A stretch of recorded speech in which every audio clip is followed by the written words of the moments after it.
Hello dear student, welcome to my channel. Okay તો guys, પાછળના વિડીયોમાં આપણે 1 થી 30 એમસીક્યુનું સોલ્યુશન પાર્ટ 1, પાર્ટ 2 અને પાર્ટ 3માં કરી નાખ્યું છે. હવે આપણે આ વિડીયોમાં 31માં એમસીક્યુથી શરૂઆત કરીશું. જો તમે 3 વિડીયો નથી જોયા તો નીચે ડિસ્ક્રિપ્શન બોક્સમાં લિંક આપેલી છે, તો સૌ પહેલાં તમે વિડીયો જોઈ આવો અને પછી અહીંયાથી શરૂઆત કરજો. ઓકે, તો 31માં એમસીક્યુમાં આપણને શું આપ્યું છે કે વર્તુળ x² + y² = 4 અને રેખા x બરાબર 0 અને x બરાબર 2 વડે આવૃત પ્રથમ ચરણમાં આવેલ પ્રદેશનું ક્ષેત્રફળ બરાબર ખાલી જગ્યા. હવે દેખો, પહેલા દરેક સ્ટુડન્ટના મગજમાં એવું આવશે કે આપણે અહીંયા સંકલન વાપરવું પડશે, પણ અહીંયા આપણે કોઈ સંકલનની જરૂર નથી. અહીંયા ઓબ્ઝર્વેશન દેખો, પહેલા ઇક્વેશન ઉપર કરીશું x² + y² = 4. તો એને જો આપણે વર્તુળના સમીકરણ સાથે સરખાઈએ તો એ આવી રીતે તમને બનતું દેખાશે. તો અહીંયા દેખો, 4 એટલે તમે શું લખી શકશો? 2 નો વર્ગ. મતલબ આ 2 શું થઈ ગઈ? આ વર્તુળની ત્રિજ્યા. મતલબ આ થઈ ગઈ આપણી રેખા x બરાબર 2 અને આ રેખા હતી x બરાબર 0. અને આપણે ખાલી પ્રથમ ચરણમાં જ કામ કરવાનું કીધું, મતલબ આટલું જ ક્ષેત્રફળ શોધવાનું છે. તો હવે દેખો, વર્તુળનું કુલ ક્ષેત્રફળ કેટલું થાય? πr². પણ આપણે એનો ચોથો ભાગ શોધી રહ્યા છીએ, માટે એને શું કરીશું? આપણે 4 થી ડિવાઈડ કરી નાખીશું. ચલો, તો r². r કેટલો આપ્યો આપણને? એને 2, એનો વર્ગ અને ભાગ્યા 4. તો અહીંયા દેખો, 2 નો વર્ગ કેટલો થઈ જશે? 4. અને નીચે પણ શું આપ્યા હતા? 4. તો ઉપર નીચેથી 4 કેન્સલ, તો આન્સર શું બચશે? પાઈ. તો ઓપ્શન કયો આવશે? એ. ઓકે, તો સ્ટુડન્ટ નેક્સ્ટ એમસીક્યુ આપણને આપ્યો છે y બરાબર sin x, x બરાબર -π/2 થી x બરાબર π/2 વચ્ચે આવૃત પ્રદેશનું ક્ષેત્રફળ બરાબર ખાલી જગ્યા. તો હવે દેખો, આ ક્વેશ્ચન સોલ્વ કરવા માટે આપણે એને સૌપ્રથમ એનો ગ્રાફ બનાવવો પડશે, જે આપણે અહીંયા બનાવીને આપી દીધો છે તમને. ઓકે, તો દેખો, આ ક્રિટિકલ પોઈન્ટ હશે 0. હવે 0 થી દેખો કેટલો ક્ષેત્રફળ ઉપરની બાજુ છે તો કેટલું નીચેની બાજુ. હવે એક એવી પેટર્ન છે કે તમે આનું સંકલન કરીને તમે જવાબ લાવી શકશો. જો એવું નથી કરવું તો તમારે અહીંયા એક વસ્તુ યાદ રાખવાની કે જો sin x હશે ને અથવા cos x હશે તો એ 0 થી π/2 વચ્ચે 1 એકમ જેટલું ક્ષેત્રફળ બનાવશે. તો દેખો, ઉપર બી એક બનાવશે, નીચે બી એક બનાવશે, પણ કયા વિસ્તારમાં? 0 થી π/2. મતલબ π/2 જેટલા સ્ટેપ આગળ વધતા જશો ને એટલું એક જેટલું એનું ક્ષેત્રફળ વધતું જશે. હવે દેખો, આ પાર્ટ કેવો આવ્યો? નીચે. પરંતુ ક્ષેત્રફળ કોઈ દિવસ માઇનસ હોતું નથી, બરાબર? તો આને આપણે પ્લસ જ કન્સિડર કરીશું. તો દેખો, આનું પણ 1, આનું પણ 1, તો ટોટલ કેટલું થઈ ગયું? 2 ચોરસ એકમ. તો આન્સર કયો આવશે? સી. ઓકે, તો સ્ટુડન્ટ નેક્સ્ટ એમસીક્યુ આપણને આપ્યો છે વક્ર y બરાબર x³, x અક્ષ, રેખાઓ x બરાબર -2 અને x બરાબર 1 વડે આવૃત પ્રદેશનું ક્ષેત્રફળ બરાબર ખાલી જગ્યા. હવે દેખો, સૌથી પહેલા તો અહીંયા વર્ડ કયો મેન્શન કર્યો? અને ક્ષેત્રફળ. હવે ક્ષેત્રફળ કોઈ દિવસ માઇનસ તો હોય નહીં. હવે આ બંને ઓપ્શનમાં આપણને શું આપ્યું છે? માઇનસ. તો એ તો બંને પહેલેથી જ નીકળી જશે. હવે આ ક્વેશ્ચન સોલ્વ કરવા માટે તમને સૌ પહેલા તો x³ નો ગ્રાફ બનાવતા આવડવો જોઈએ. તો અહીંયા આપણે તમને એમને ગ્રાફ બનાવીને આપી દીધો છે. તો હવે દેખો, અહીંયા વિધેય કેવું થઈ રહ્યું છે? -2 થી 0 પર x નીચે જશે. ઓકે, મતલબ આ ક્ષેત્રફળ ઋણ આવશે. આ ક્ષેત્રફળને આપણે નામ આપી દઈએ a1 અને ઉપરવાળા ક્ષેત્રફળને આપણે નામ આપી દઈએ a2. પરંતુ ક્ષેત્રફળ તો કોઈ દિવસ ઋણ ના હોવું જોઈએ. તો આનું કુલ ક્ષેત્રફળ શોધવા માટે આપણે શું કરીશું?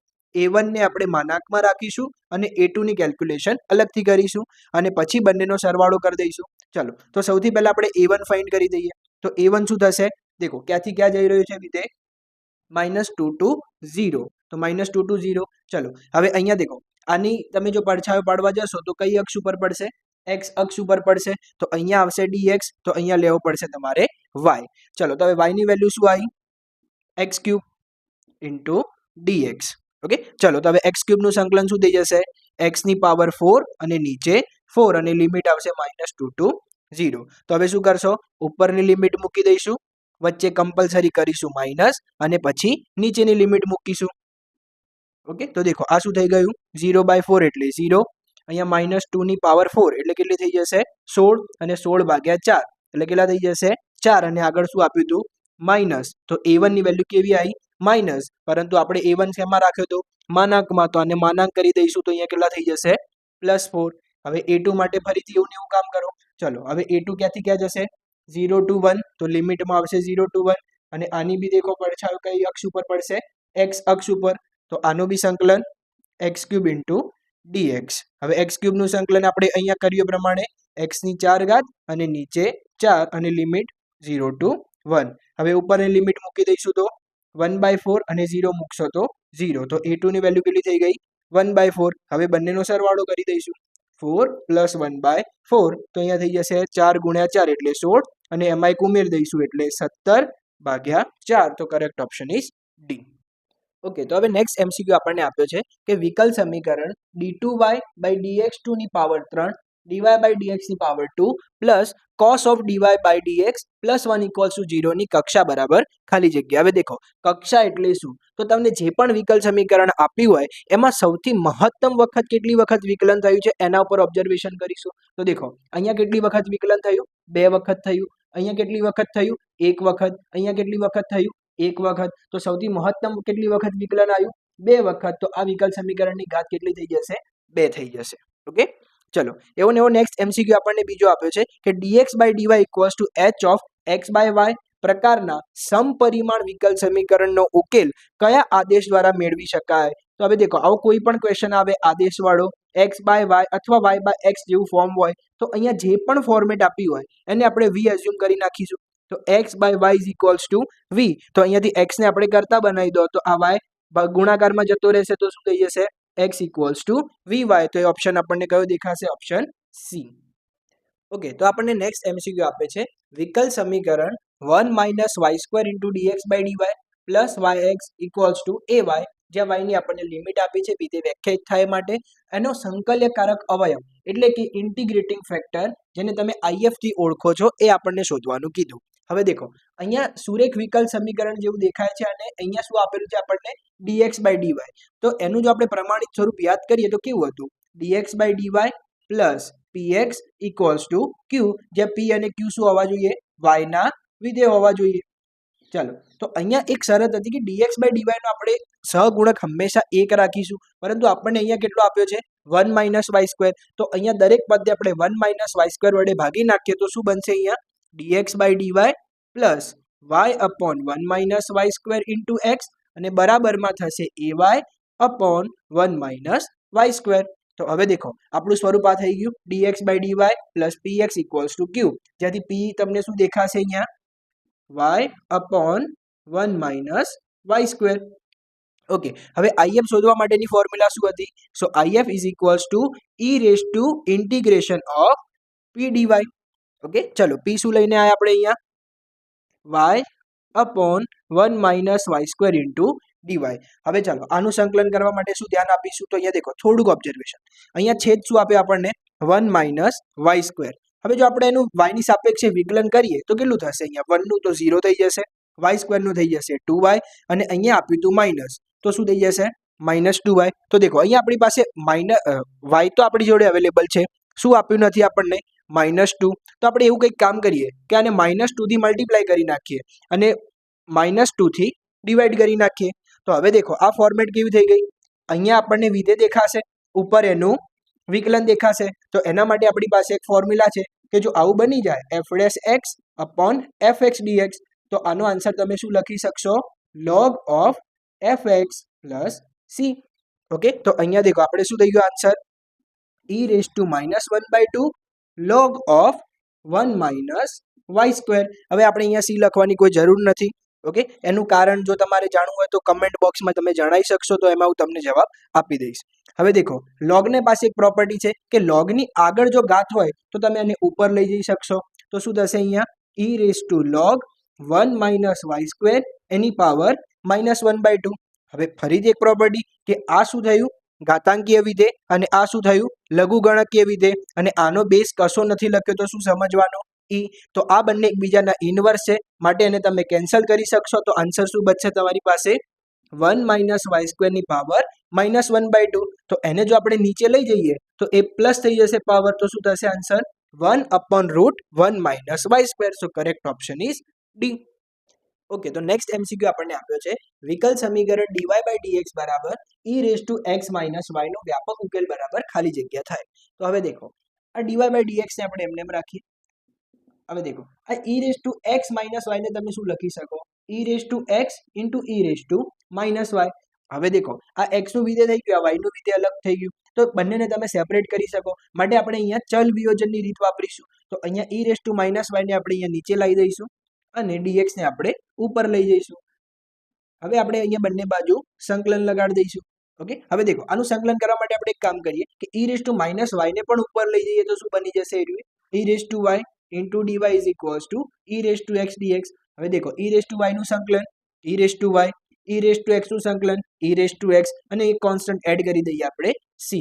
હવે દેખો આવો આપણને કોઈ ઓપ્શન આપેલો નથી તો એને શું કર્યું છે e વાળા ટર્મને એક સાઈડ રાખ્યા છે તો આપણે e રેઝ ટુ x ને બીજી બાજુ લઈ જાવ તો શું થઈ જશે minus e raise to x equals to c. So correct option is A. Okay, તો નેક્સ્ટ એમસીક્યુ આપણને આપ્યો છે જો સદિશ a બરાબર 5i cap minus j cap minus 3k cap અને સદિશ b બરાબર 1i cap plus 3j cap minus 5k cap તો સદિશ a પ્લસ b અને સદિશ a માઇનસ b વચ્ચેના ખૂણાનું માપ બરાબર ખાલી જગ્યા. તો સૌ પહેલા તમારે a પ્લસ b અને a માઇનસ b શોધી નાખવાનું. હવે દેખો બે સદિશનો સરવાળો અથવા બાદબાકી એ પણ ફરીથી એક સદિશ આપશે તો ચલો આ સદિશ a પ્લસ b ને આપણે કોઈ નામ આપી દઈએ સદિશ c. તો સદિશ c બરાબર સદિશ a વત્તા સદિશ b.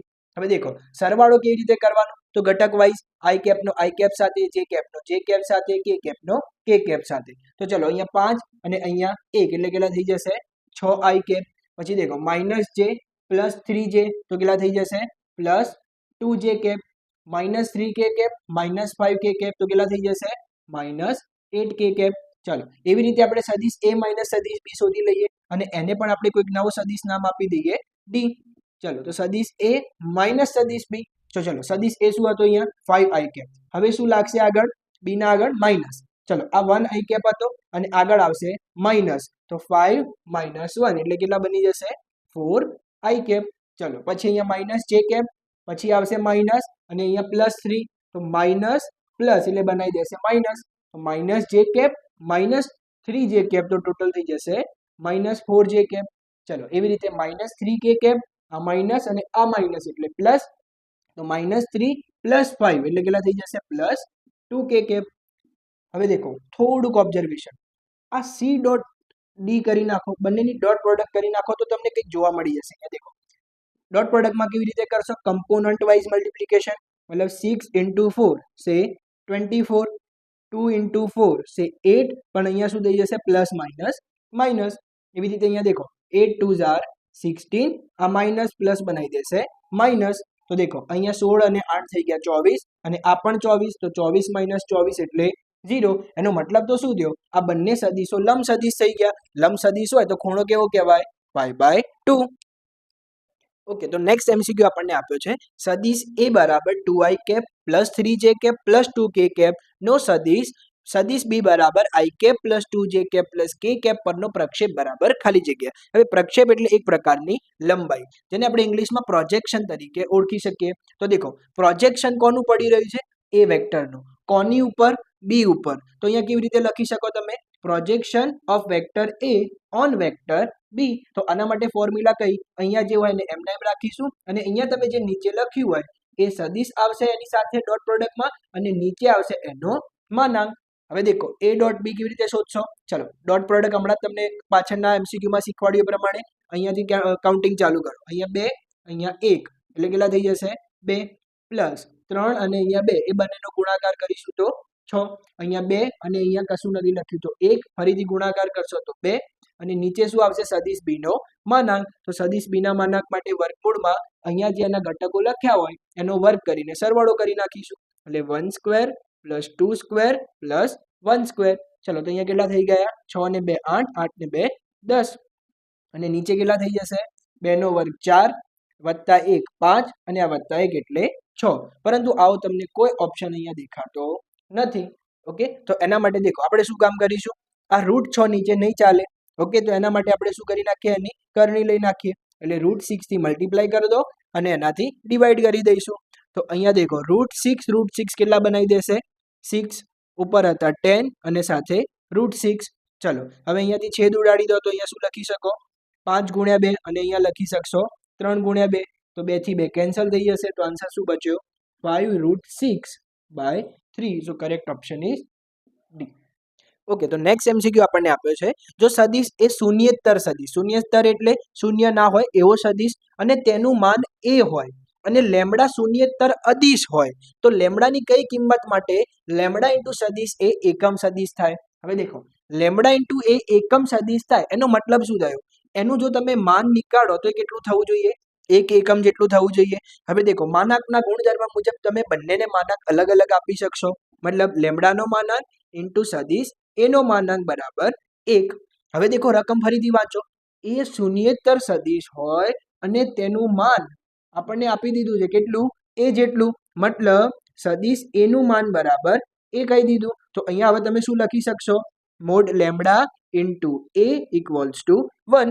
તો હવે દેખો આવો કોઈ ઓપ્શન આપણને અહીંયા દેખાતો નથી. તો અહીંયા દેખો એને જો એને કરતા બનાવીને આપ્યો છે તો આપણે અહીંયા કરતા બનાવી દઈએ તો શું થશે, એ બરાબર 1 ભાગ્યા માનાંકમાં લેમડા. તો આન્સર કયો થઈ જશે આપણો, ઓપ્શન એ.